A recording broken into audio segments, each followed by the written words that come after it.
let's take a look at the last AP ranking to come out before the College Football Playoff Selection Committee reveals its ranking on Tuesday. And I did my rankings earlier this weekend.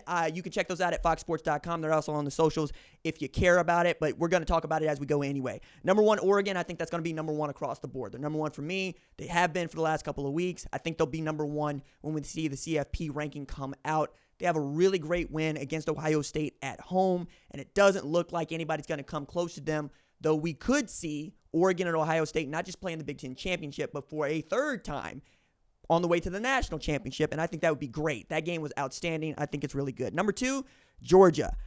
I don't agree with this one. This one caught me off guard based on what we saw from Georgia against Florida. You had third string and second string all over the map for Florida, notably at quarterback. You got second string quarterback, if talented, in DJ Lagway, who goes down with a significant hamstring injury. And you got the transfer from Yale. Not the grad transfer from Yale, the transfer from Yale out there trying to complete passes against the Georgia defense that frankly was that much better than he was. And yet, Florida had the lead in this game late, in large part because Carson Beck has just turned into a pumpkin all of a sudden. This is a quarterback that many thought was a first-round prospect coming into this season, and now I'm not sure about that, and I'm sure that Georgia fans are going, okay, Kirby, it might be time for us to go see what Gunnar Stockton is about or even what Jaden Rashada is about, because Carson Beck has thrown multiple interceptions in more than just the game against Texas now. He's thrown 10 interceptions in the last 5 games. Whatever's eating him, Mike Bobo needs to figure that out. Number 3, they got Ohio State. I got Ohio State at number 2. I think Ohio State going on the road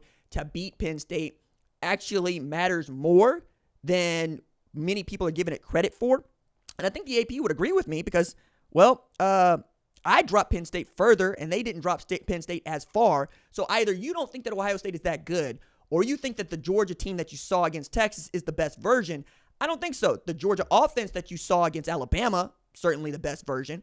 And the Georgia defense that you saw against Texas, certainly the best version. But nobody save Oregon has really played top to bottom a good game. And you know what? Even Oregon, I would say, hasn't played a top to bottom good game. They were 32-31 against Ohio State, and there were all sorts of mistakes on both sides. And then you got some fluky plays, right? You got the 12 men on the field at the end, but you also got the kick that went into the player like a body shot that was unexpected. I think that 1 through 3 here is going to be one of those 4 teams that we're talking about when we get to past the bye week of the college football playoff, and then we'll see. They moved Miami up to 4. I'm okay with that. They're undefeated at 9-0, and they are able to maintain their undefeated when Clemson takes a loss to Louisville, first in the ACC. Pitt takes a loss to Southern Methodist, first in the ACC, and Cam Ward has demonstrated that he affects winning. Right? That's the best quarterback this side of Dylan Gabriel in college football today and a Heisman contender. Texas is off of an idle week. They're number 5. Fine with that. Penn State at 6 is too far up. James Franklin is terrible against top 5 programs. He just is. 1-13 at Penn State, right? If you see a top 5 program playing Penn State, short Penn State. Fade Penn State. Matter of fact, pop Penn State into the rookie barber chair at the back and let him get his edge up from that dude with the clippers that bite, because you don't get to wear your braids no more. We got to cut your braids off. You know what I'm saying? You being at 6 is just too high. I got him at 9. 7, they got Tennessee. Fine. They come back to beat Kentucky. I'm okay with that. 8, they got Indiana. I got Indiana at 6. Indiana slept on, but Indiana also ain't played nobody, right? They played the best defense they played is Nebraska. Nebraska's defense is good. It's not great, but it's good. But common opponents, right? Ohio State beat Michigan State 38-7. Oregon beat Michigan State 31-10. Indiana beat Michigan State 47-10. And I realize that you're telling me they ain't played nobody, but kind of feels like Clemson in the previous college football playoff era where we're like, they ain't played nobody. Well, and then they got to the playoff and stomped people out, right? Now they get an opportunity to do this, because if Ohio State keeps doing what Ohio State's doing, we'll see a top 5 matchup between Indiana and Ohio State. And that could be outstanding. You got Ohio State fans going, damn, am I really going to be worried about Indiana for the first time in my life? Yes, because Indiana's 9-0 for the first time in their life. BYU at number 9, that's fine. They're 8-0. That's the last undefeated team in the Big 12. Notre Dame at number 10. They're down 2 spots. I'm okay with this. That loss to Northern Illinois looks more fluky than it used to, but it's still bad. It's not supposed to be there. And then A&M took the loss to South Carolina. We'll talk about them a little bit later on. Alabama at 11. Boise State at 12. Moves up 3 spots Off a win against San Diego State? No, it's really off of A&M losing to South Carolina. SMU goes to 13 at 8-1. Their only losses to BYU. Sneaky good football team there that could upset how the ACC does business in their 17-team league. LSU at 14. LSU Bama's this week. That's going to sort itself out. A&M drops to 15, 5 spots off the loss to South Carolina on the road that got out of hand, if we're being honest about it. Ole Miss at number 16. Okay, they stopped a mud hole in Arkansas, walked it dry. Iowa State at number 17. First loss came against Texas Tech at home. Can still make the Big 12 championship. It's just a little bit tougher than it used to be. Army at 18. They are 8-0 for the first time since 1996, and they were able to get to 8-0 without Bryson Daly at quarterback against Air Force. It's a good win for them. The Clemson at number 19, they take a bad loss to Louisville, and now we get to point out that Louisville is not bad, but Clemson might not be that good because Clemson's best win is against 4-4 Virginia. Their losses are Louisville and a Georgia team that we think is pretty good.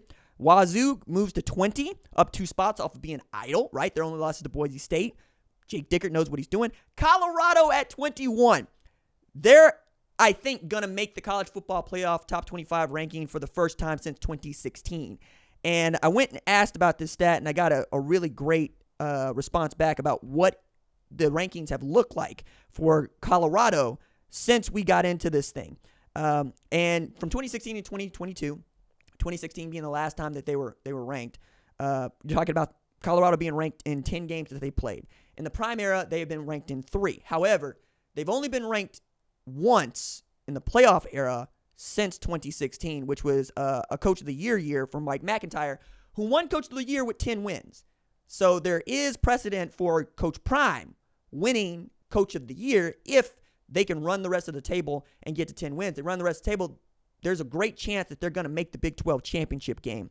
And with Travis Hunter and Shedeur Sanders doing their thing with the Buffaloes, it's going to be one of the more talked about programs of November that might not play for a championship, but if they do, they're going to get into the 12-team playoff, I think, right? Because you win the Big 12 championship, you're going to the playoff, period. You might be one of the 4, you will be one of the 4 highest ranked teams, which means that Colorado could also get a bye. And or I think what Colorado would really like is one of those at-large bids where they get to host a home game. And I think that would be great for all of us. I'm also looking at this from the standpoint of there's some confusion among some Colorado fans that are new to this, but I've been doing this. They will point out that Colorado was ranked last year off the win against Texas Christian. I'll go, that's the Associated Press poll ranking.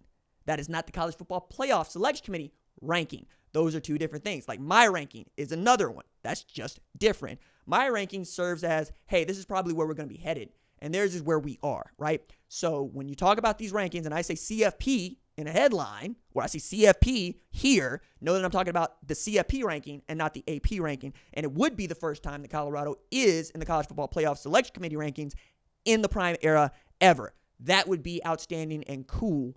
If they're not, we fighting. It's just we fighting because that's ridiculous. And there are those folks that believe that, you know, I've had this to say about Colorado, I've had that to say about Colorado. I'm calling Colorado like I see it every week, period. It's the truth. It's what I think. It's what I think is going to go on. But now that the spotlight's going to be on them, because I think this game is going to be an afternoon game at Texas Tech, a Texas Tech team that just demonstrated it can beat one of the best teams in the Big 12 in Iowa State. A lot of pressure on this Colorado team to perform on the road. Okay, we're going to get to figure out what they're about because when the lights has been on, they ain't always been great. When we have kind of had them playing at night, you know, against Arizona, against Kansas State, even in a loss, but they were playing really well in that game. When they're kind of out of sight, out of mind for the national audience, they play well. The last time that they were in sight was Nebraska, and that was on the road at Nebraska, and they got spanked, right? We'll see. We'll see what it looks like. Pittsburgh is at number 23 off of a debilitating loss against Southern Methodist that really is going to knock them out. And then Vanderbilt's at number 24. I'm fine with that. I think that's a great football team. They double up Alabama and Auburn for the first time since 1955, and they get their first win on the road at Auburn ever. And then Louisville jumps in here at number 25 off the win against Clemson. I don't know that Louisville is a better football team than Missouri, but I'm not going to pitch fight on that one. South Carolina is looking like they're going to make an entry into this thing before it's all said and done.